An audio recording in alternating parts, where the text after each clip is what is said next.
Hello, welcome to Jason the Old Millennial. My name is Jason, speaking to you here in my basement, the great state of Kansas. Today's video, I'm continuing my ranking every single Beatles song. This time I'm doing number 40 through number 37 on my list. So see what that is here on Jason the Old Millennial.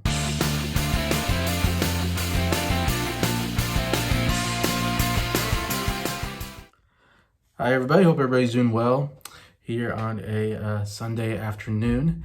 Yeah, it's been very warm here in Kansas. It's getting into the 80 degrees time period, so definitely it's starting to feel like summer here.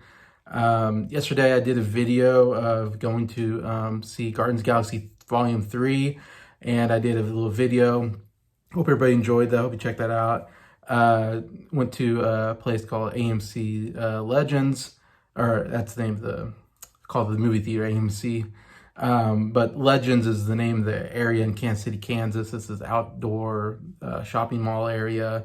A really cool area. Got a lot of cool shops there that you can. I'm not much of a shopper necessarily. I usually just go there to go see a movie when I want to go see something. It's the best movie theater. It's about a 30-minute drive from my house, but it's like the best movie theater. So I don't go there very often just because it's expensive and I have to drive there.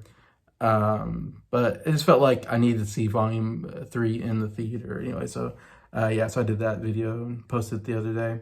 But yeah, I come to this video, doing my ranking every single Beatles song. I'm in the top 40 now.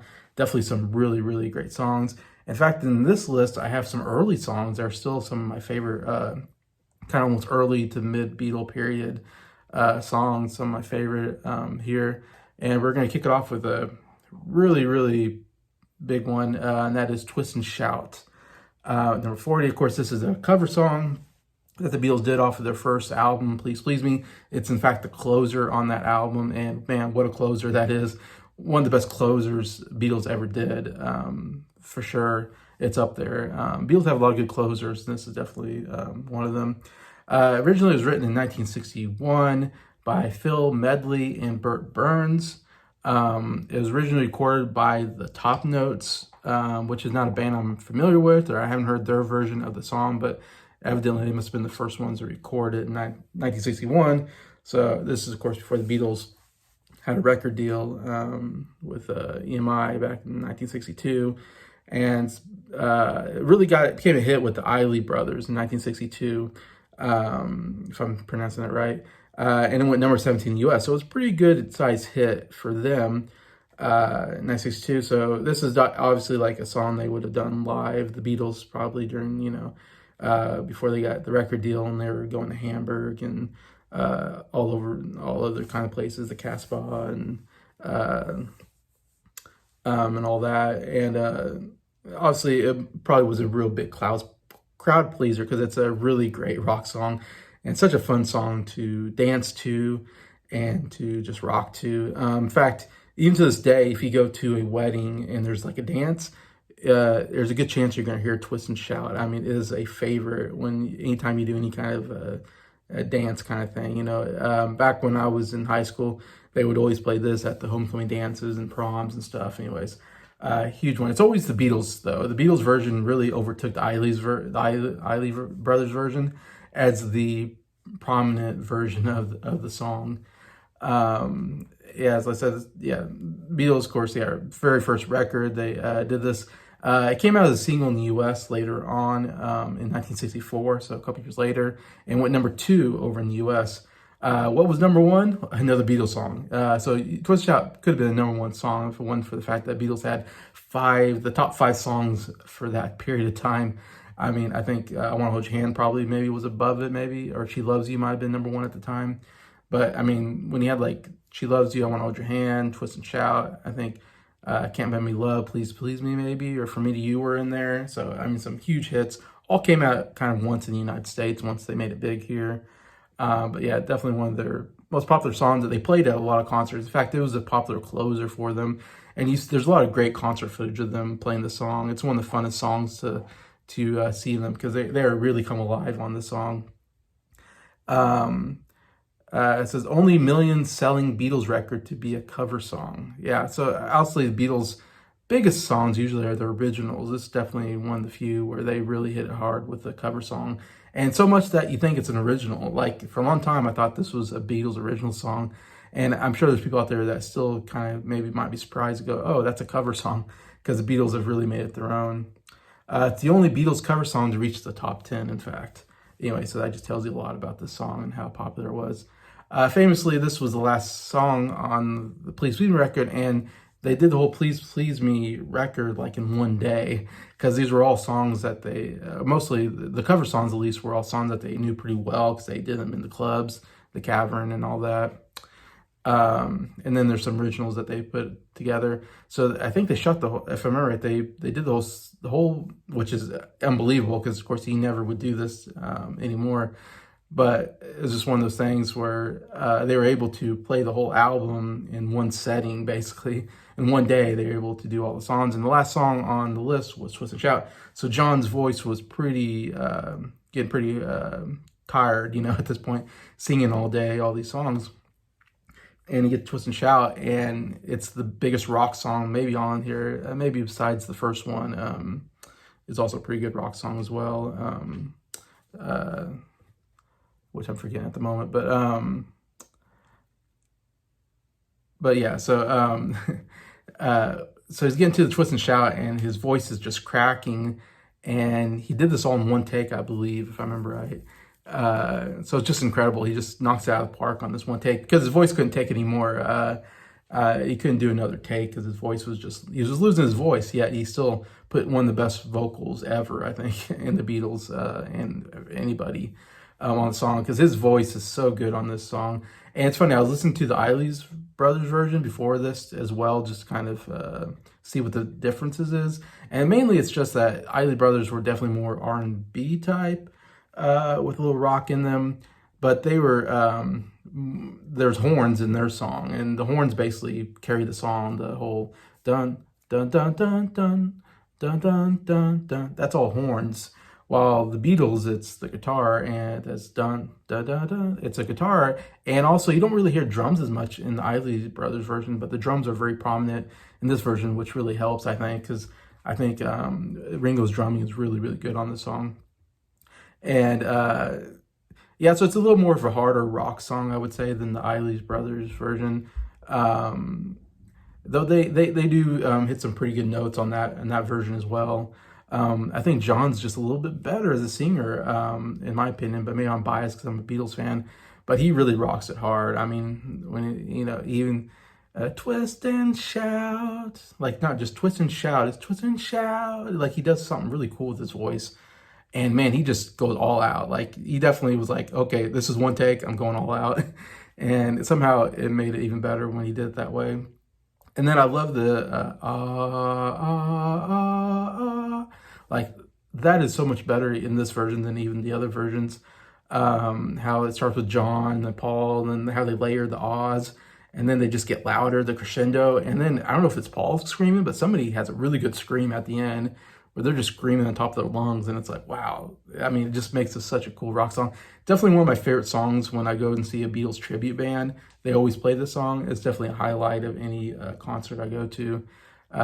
It's fun to sing along too, but yeah, great song here, Twist and Shout. Best Beatles cover song, in my opinion, number 40.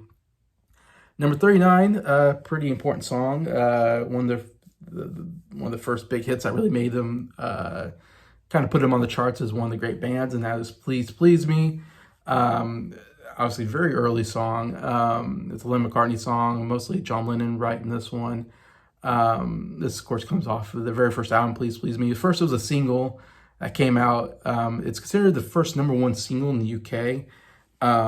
Interesting enough, it's not on the Beatles #1 album, which is an album full of #1 songs, and yet Please Please Me isn't on there, even though it's considered the first #1 single in Beatles history.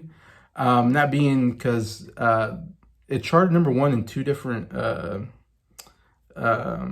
charts, but there's a third chart that it charted #2. So I don't quite understand it, but for some reason, because it didn't chart #1 on that one specific chart, they didn't put it on the #1 album thing, which I don't understand, because it's definitely a great song. I have it at number 39. Definitely belongs in one of their great #1 hits. But yeah, this is definitely one where it's like made them like, okay, and it's the first, well, it's the second song, second single they put out. First was Love Me Do. Love Me Do hit, I think, number 19 in the UK, so it did okay, but wasn't number one hit. Of course, they really wanted to get number one hit, and famously, George Martin was trying to find a number one hit for them at the time. It did go to the United States and become a number one hit. So Love Me Do, funny enough, is on the number one. It's the first song on the number one album for Beatles, but this one isn't. But yeah, you know, it didn't go number one in the UK, but it went, but this one did. But yeah, famously, you know, John wrote the song as a Roy Orbison style song. He wrote it in a very slower style, more of a ballad type song. And it was one of the early songs he presented to George Martin. And George Martin didn't really like it that much, but said, geniusly, it seems like George Martin was really good, had a good ear for music, you know, came up with the idea, said, well, maybe if you speed it up, you have something, you know. And at the time, George Martin was trying to find a number one single for them because he thought if he can find the right song for the Beatles, they can be a hit band. He thought the Beatles definitely had it. At the time, they weren't sure if they were good songwriters. Love Me Do did do fairly well, so it proved that they could get a hit song on a song of their own. But Lennon McCartney wasn't yet, you know, the hit maker that they were back in 1963. So George Martin was looking for other songs that other people wrote to give to the Beatles, and he brought them a song that someone wrote, "How Do You Do" or something like that. Or "How do you do what you do to me," or something like that. And he brought it to them thinking that this would be a number one single if the Beatles did it.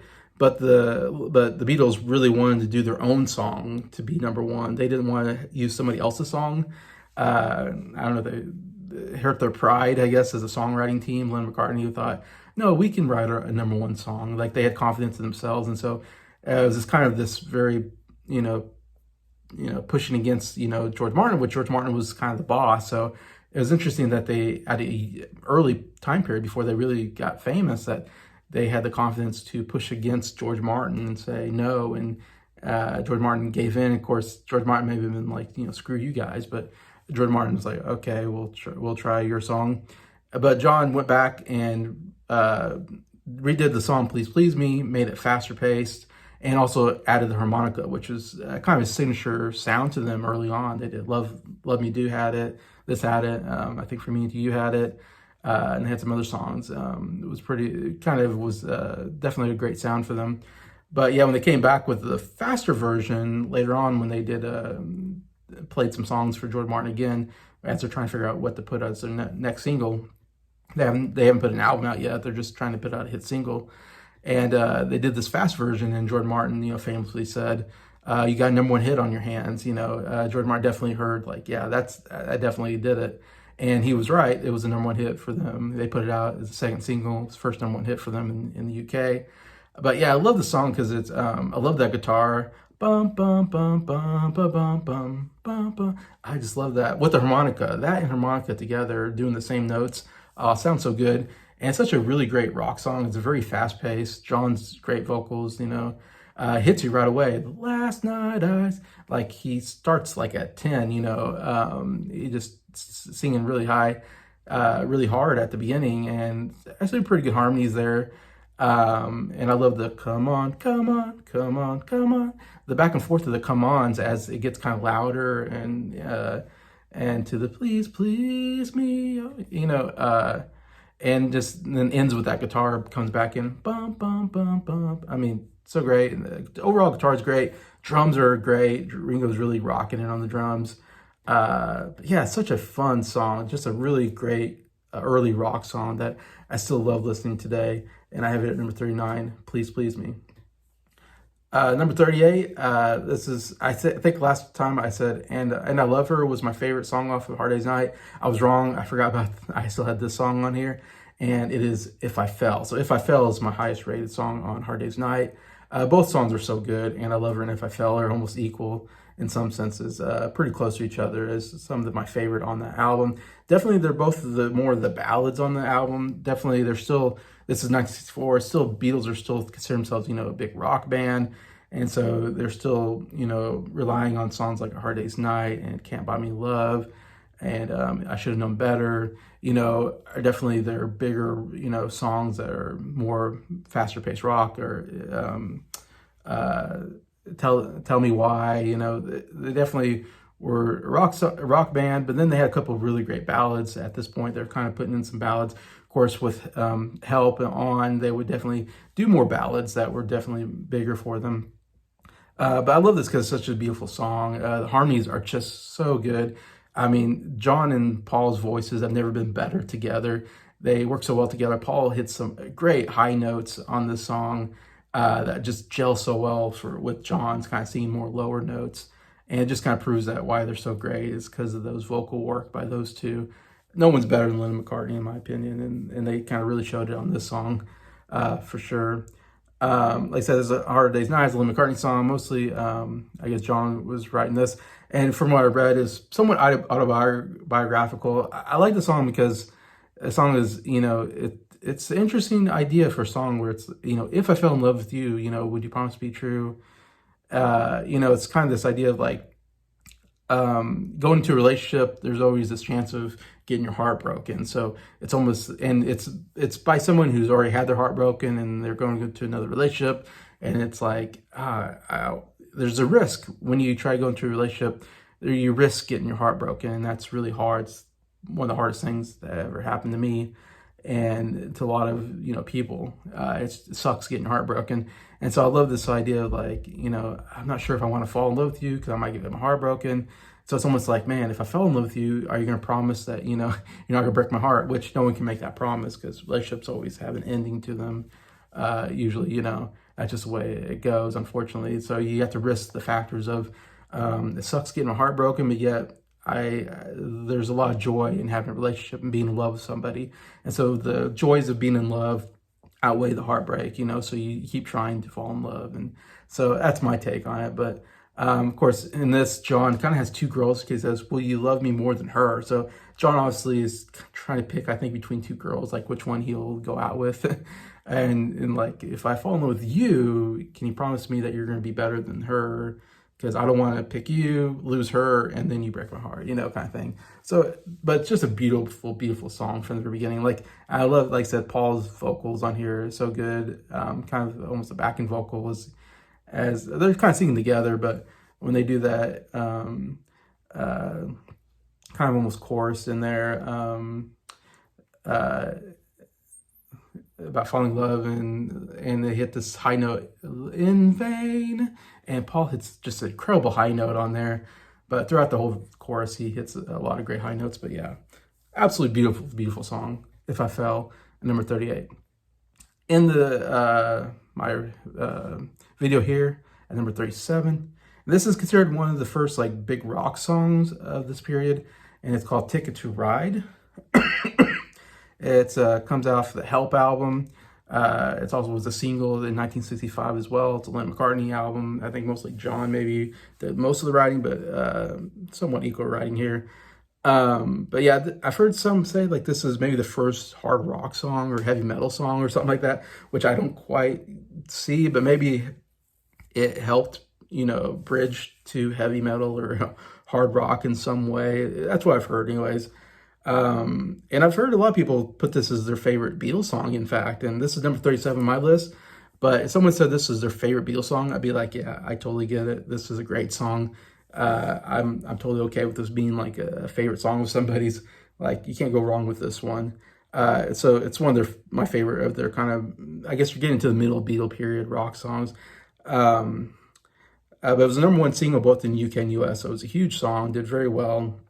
It's in the movie Help when they're going skiing in Austria, I think, or something like that. And they're playing the song as they're skiing, and they do some singing on the piano, I think, as well.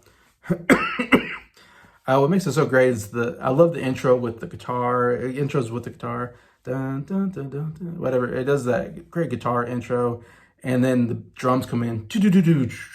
You think, and then it goes into the song. Love that, how the intros with that drums, and the drumming is so good on the song. Throughout all these songs I've been talking about, I just love the drumming, and it always says like Ringo's always kind of made fun of as being like not a very good drummer, I guess, or being the weakest part of the Beatles. But when I listen to Ticket to Ride, I go, no, Ringo is a really good drummer. Like I love the drumming on here. Dun two two two two boom boom boom boom boom. Like the way he does that, I don't know how he does it, but it's just amazing. And lots of fills. Like he doesn't do a lot of fills on most songs, but this is definitely one of the better ones where he's doing some fast-paced drumming on it. Usually just there to keep the beat, but on this one, he's really rocking it, I think, on the drums. And so the guitar work is absolutely amazing, with the drumming is some of the best. And then it's just a fun song. John's vocals, of course, great, and there's some good harmonies in here. I think it's Today, yeah, and all of them singing together. Yeah, just an excellent, excellent early rock song for them. Now, what does it mean, Ticket to Ride? I mean, the song seems to be pointing at a girl like maybe leaving him. She's got a ticket to ride to get out of there, maybe, or something like that. It's been thought, it seems like no one's really for sure. People think maybe it's about, there's a town called Ryde, R-Y-D-E, and so a ticket to ride, which is on the island of Ryde. So she's got a ticket to ride. She's got a ticket to a place called Ryde. But it seems like basically she's getting out of there. She's leaving, and she's got a ticket to leave, whether on a train or plane or whatever.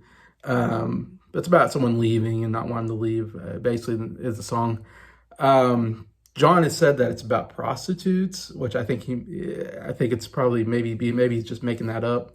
That prostitutes, they have to have a ticket of good health before they can have sex with somebody. So it's a ticket to ride, ride being a little bit of a sexual entendre kind of thing or whatever. I don't know if it's about that at all. John said that, but you never know if John's just making stuff up or not. But I thought that's kind of interesting. But that's kind of maybe the reason behind it. But yeah, excellent, excellent rock song, early rock song, one of the greats, and definitely one of my favorite here at number 37, Ticket to Ride. So that's the end of this video. Please feel free to comment. What do you think about these songs? Are they high up on your list as well? Give me your idea of some songs that'd be up here. Love to read them. Love all. I always love reading the comments and commenting back. Enjoy that a lot. So thank you to everybody for doing that. And just thank you for watching this video. Thank you for liking it. And thank you to all my subscribers for supporting the channel. I appreciate you all. I hope you have